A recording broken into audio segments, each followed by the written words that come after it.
আসসালামু আলাইকুম বন্ধুরা, সোহানাস কিচেনে জানাই আপনাদের অনেক অনেক স্বাগত। আজকে আমি রান্না করে দেখাবো ইলিশ মাছের ডিম দিয়ে ঢেঁড়সের একটি মজাদার রেসিপি।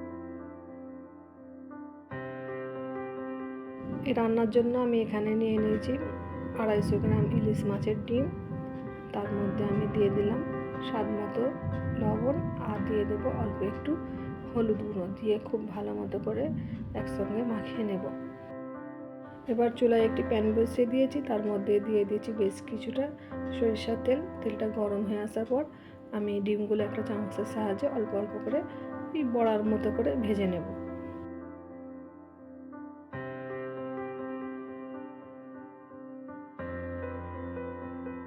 ডিমের এক দিকটা ভাজা হয়ে গিয়েছে, আমি একবার উল্টে দিয়ে অন্য দিকটাও লাল লাল করে একটু ভেজে নেব।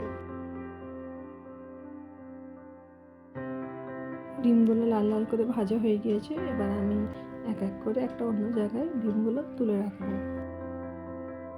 ডিমগুলো তুলে নিয়ে আমি আবার এই একই কড়ার মধ্যে আগে থেকে কেটে রাখা ঢেঁড়সগুলো অল্প একটু ভেজে নেব।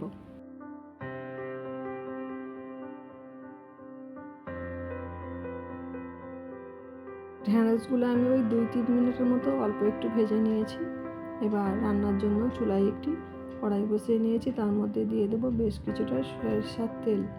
দিয়ে তেলটা গরম হয়ে আসার পর দিয়ে দেবো ওই মিডিয়াম সাইজের পেঁয়াজের অর্ধেকটা কুচি করে দিয়ে দিয়েছি। দিয়ে অল্প একটু নাড়াচাড়া করে নেব। পেঁয়াজটা বেশ একটু লাল লাল হয়ে আসবে, তারপর আমি দিয়ে দেবো ওই একদম ছোট সাইজের একটি আলু ছোট ছোট করে কুচো করে নিয়েছি। তার মধ্যে দিয়ে ভালো করে পেঁয়াজের সঙ্গে আলুটা একবার কষিয়ে নেব। পেঁয়াজের সঙ্গে আলুটা আমি ওই 1-1.5 মিনিটের মতো কষিয়ে নিয়েছি। তারপর দিয়ে দিলাম ওই হাফ চামচেরও একটু কম হলুদ গুঁড়ো আর দিয়ে দেবো হাফ চামচের মতো লঙ্কার গুঁড়ো। তারপর দিয়ে দেবো ওই হাফ চামচের মতো জিরা গুঁড়ো আর হাফ চামচের মতো ধনিয়া গুঁড়ো। আর শেষে দিয়ে দেবো স্বাদ মতো লবণ। দিয়ে মশলাগুলো একসঙ্গে খুব ভালো মতো করে কষিয়ে দেবো।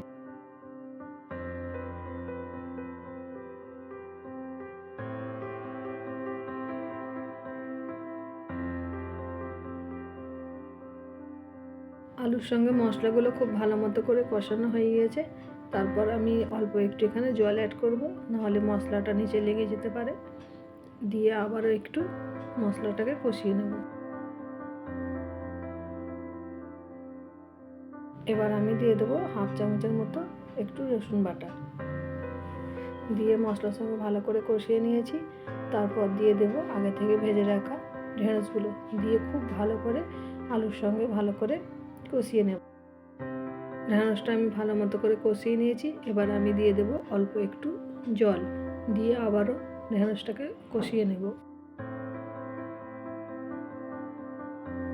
আলু ও ঢেঁড়স একসঙ্গে খুব ভালো মতো করে কষিয়ে নিয়েছি। এবার আগে থেকে ভেজে রাখা ইলিশ মাছের ডিমগুলো ঢেঁড়সের মধ্যে দিয়ে দেবো। দিয়ে আবারও বেশ কিছুক্ষণ কষিয়ে নেব।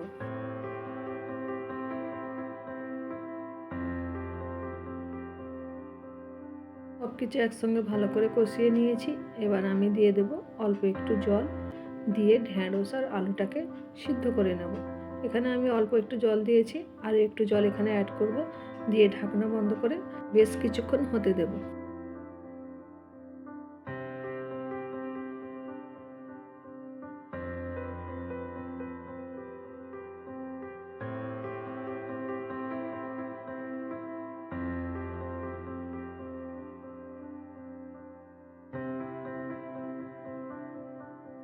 দেখুন বন্ধুরা, রান্নাটা প্রায় আমার হয়েই এসছে।